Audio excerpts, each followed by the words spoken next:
আসসালামু আলাইকুম। দেশের বৃহৎ রাজনৈতিক দল বিএনপি এবং বাংলাদেশ জামায়াত ইসলামীর মধ্যে এক ধরনের অনৈক্যের কালো মেঘ দেখা দিয়েছে। এখন জুলাই বিপ্লবে অংশগ্রহণকারী দুইটি দলের মধ্যে যে বিভেদ তৈরি হয়েছে তা বাংলাদেশের রাজনীতির জন্য এক ধরনের সংকট বলে মনে হচ্ছে। এখন এই সংকট আসলেও কি নিরসন সম্ভব, নাকি ভবিষ্যতে এই সংকট আরো প্রকট আকার ধারণ করবে এবং বাংলাদেশে যে ফেব্রুয়ারিতে যে ইলেকশন হবে সেই ইলেকশনকে কেন্দ্র করে সেই সংকট আরো দীর্ঘায়িত হবে? এই বিষয় নিয়ে আজকে আলোচনা করব। সম্প্রতি বিএনপি এবং জামায়াত ইসলামের মধ্যে যে রাজনৈতিক সংকট, সেই রাজনৈতিক সংকট নিরসনের জন্য আহ, দুইটি দল পরস্পর বসেছিল বলে আমরা খবর পেয়েছি এবং দৈনিক মানব জমিনে প্রকাশিত একটা সংবাদ থেকে আমরা এটা যে জানতে পেরেছি। আহ, দৈনিক মানব জমিনে কি বলেছে সেটা একটু পড়ছি। বিএনপি জামাত আলোচনা সফল হয়নি। ঐক্যমত কমিশনের বাইরে বিএনপি জামাতের মধ্যে আলোচনা শুরু হয়েছে। উদ্দেশ্য দুটি দলের মধ্যে সৃষ্ট বিরোধের অবসান।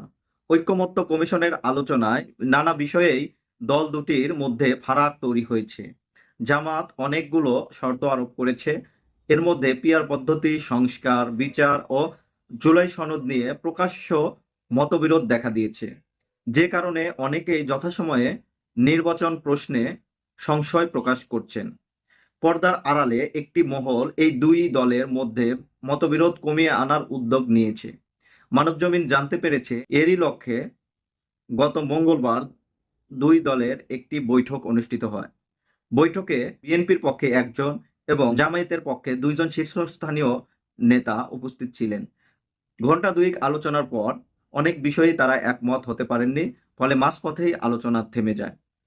নিকট ভবিষ্যতে আর কোনো বৈঠক হবে কিনা এ নিয়ে সংশয় রয়েছে। ওদিকে নির্বাচন কমিশন ঘোষিত রোডম্যাপের ব্যাপারেও জামায়াত ইসলামী ভিন্ন মত পোষণ করেছে। তারা বলেছে রোডম্যাপ অস্পষ্ট, আর বিএনপি সরাসরি স্বাগত জানিয়েছে। এখানেও বিরোধ দৃশ্যমান। এই পর্যায়ে জামাত কি করবে এখনই বলা মুশকিল। নির্ভরযোগ্য একাধিক সূত্রে মানবজমিন জানতে পেরেছে জামাত নেতারা বিএনপির শীর্ষস্থানীয় নেতৃত্বের সঙ্গে কথা বলার আগ্রহ ব্যক্ত করেছেন। এই যে যে রিপোর্টটি আমরা দেখতে পেলাম সেখানে স্পষ্টতই আজ বিএনপি এবং জামাতের মধ্যে যে বৈঠকটি অনুষ্ঠিত হয়েছিল সেই বৈঠকটি বিফল হয়েছে এবং জামাতের পক্ষ থেকে যে দাবিগুলো করা হচ্ছে সেই দাবিগুলো আসলেও বিএনপির পক্ষে মানা সম্ভব কিনা, বা বিএনপি যে ফেব্রুয়ারিতে বর্তমান প্রচলিত পদ্ধতিতে যে নির্বাচন করতে যাচ্ছে সেই নির্বাচন জামায়াতের পক্ষে অংশগ্রহণ করা আসলেও সম্ভব কিনা সেই বিষয় নিয়ে আসলে কোনো সুরাহা হয়নি। এবং আমরা যেটা মনে করি, বাংলাদেশে বিএনপি এবং জামাতের মধ্যে যে দূরত্ব তৈরি হয়েছে এটা ফ্যাসিবাদী শক্তি পুনর্বাসনের জন্য কাজ করতে পারে। তারা ঐক্যবদ্ধ হওয়া একান্তই জরুরি বলে মনে হচ্ছে। এবং আমরা দেখেছি বিএনপি এবং জামাতের যেসব বিষয় নিয়ে অনৈক্য আছে সেই সব বিষয়ে ন্যূনতম ছাড় উভয় পক্ষকে দিতে হবে। আর তা না হলে সামনের যে নির্বাচনটি অনুষ্ঠিত হবে সেই নির্বাচনটি অংশগ্রহণমূলক না হওয়ার সম্ভাবনাই বেশি। যদি বাংলাদেশে একটা অংশগ্রহণমূলক নির্বাচন না হয়, যেহেতু আওয়ামী লীগ নেই, জামায়াত ইসলামী এবং এনসিপি যদি এই নির্বাচনে অংশগ্রহণ না করে তাহলে এই নির্বাচন অংশগ্রহণমূলক হবে না। বাংলাদেশের জনগণ সেই নির্বাচনে অংশগ্রহণ করবে কিনা সেই বিষয় নিয়ে সন্দেহ আছে। এখন এই যে অংশগ্রহণমূলক নির্বাচন না হলে বাংলাদেশের ভবিষ্যৎ কি হবে সেই বিষয় নিয়ে এক ধরনের ধোঁয়াশা থেকে যায় এবং বাংলাদেশের সাধারণ নাগরিকদের মধ্যে এক ধরনের উদ্বেগ উৎকণ্ঠা জাগে যে কোনোভাবে একটা অস্বাভাবিক সরকার বাংলাদেশে প্রতিষ্ঠিত না হয়। যদি কোনোভাবে একটা অস্বাভাবিক সরকার বাংলাদেশে চলে আসে, বিএনপি এবং জামাত কোনো দলের জন্যই এটা খুব একটা ভালো ফল বয়ে আনবে না বলেই আমার মনে হয়। এবং আমরা দেখছি আজকে জাতীয় পার্টি তারা মিটিং করছে এবং গণ অধিকার পরিষদ এইটাকে প্রতিহত করার জন্য একটা উদ্যোগ নিয়েছে।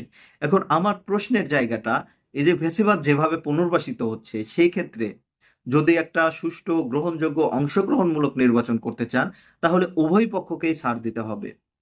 আমার মনে হচ্ছে তারা পরস্পর মানে সিট লেনদেনের একটা আলোচনা করছিল, কিন্তু তার চেয়েও গভীর প্রশ্ন বাংলাদেশের নির্বাচনটা কোন পদ্ধতিতে হবে।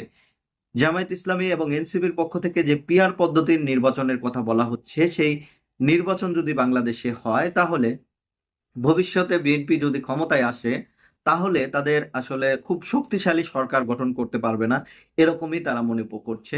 আবার জামায়াত ইসলামী এবং এনসিপি ইসলামী আন্দোলনের পক্ষ থেকে ভাবা হচ্ছে যদি কোনোভাবে প্রচলিত পদ্ধতিতে নির্বাচন হয়, সেখানে বিএনপি এককভাবে 200-র উপর আসন নিয়ে নির্বাচনে আসে, তাহলে বাংলাদেশে এটা খুবই গ্রহণযোগ্য হবে বলে আমার মনে হচ্ছে না। কারণ বাংলাদেশে যদি গ্রহণযোগ্য নির্বাচন হতে হয় তাহলে অবশ্যই সব দলের অংশগ্রহণে হতে হবে, শুধু আওয়ামী লীগ ব্যতীত। এবং আওয়ামী লীগের দোসর ব্যতীত সব দলের অংশগ্রহণ না হলে বাংলাদেশের যে নির্বাচনটি হবে সেটা অংশগ্রহণমূলক নির্বাচন হবে না, এবং সেই নির্বাচন বহির্বিশ্বে গ্রহণযোগ্য হবে না। এতে বাংলাদেশ একটা সংকটের মধ্যে পড়ে যেতে পারে। এই জন্য বাংলাদেশ যাতে কোনোভাবেই সংকটের মধ্যে না পড়ে, সেই জন্য বাংলাদেশের যে রাজনৈতিক সংগঠনগুলো আছে প্রত্যেকটা সংগঠনকে ন্যূনতম ছাড় দিয়ে আলোচনার ভিত্তিতে একটা গ্রহণযোগ্য জায়গায় আসতে হবে। এখন বিএনপি জামাতের যে সংলাপটা বিফলে গেল, বিগত সময়ে অনেক সংলাপই হয়েছে, আওয়ামী লীগ বিএনপির মধ্যে হয়েছে এবং বিভিন্ন দলের সাথে হয়েছে, সেই সংলাপগুলো সফল হয়নি। যদি কোনোভাবে সংলাপগুলো সফল না হয় তাহলে বাংলাদেশের ভবিষ্যৎ খুব একটা ভালো হবে বলে আমার মনে হচ্ছে না। এই জন্য বলতে চাই, বাংলাদেশের ছাত্র জনতা বুলেটের সামনে দাঁড়িয়ে যে সরকার গঠিত হয়েছে সেই সরকারের দায়িত্ব জুলাই অভ্যুত্থানে জুলাই সনদ এবং বিচারের রোডম্যাপ দেওয়া এবং সব দলগুলোকে এক জায়গায় আনা। যদি এক জায়গায় না আনা যায় তাহলে অদূর ভবিষ্যতে বাংলাদেশ একটা সংকটের মধ্যে পড়বে বলেই আমার মনে হচ্ছে। সবাই এই ব্যাপারে সতর্ক এবং সাবধানে থাকবেন, এবং বিএনপি জামাত এনসিপি সবাইকে ঐক্যবদ্ধভাবে তাদের ন্যূনতম ছাড়ের মাধ্যমে পরস্পরের সমঝোতায় আসা উচিত বলেই মনে করি, এবং এই দলগুলো একমতে আসবে এই আশাবাদ ব্যক্ত করে আজকের মতো এখানেই শেষ করছি। ভালো থাকবেন সবাই। আসসালামু আলাইকুম।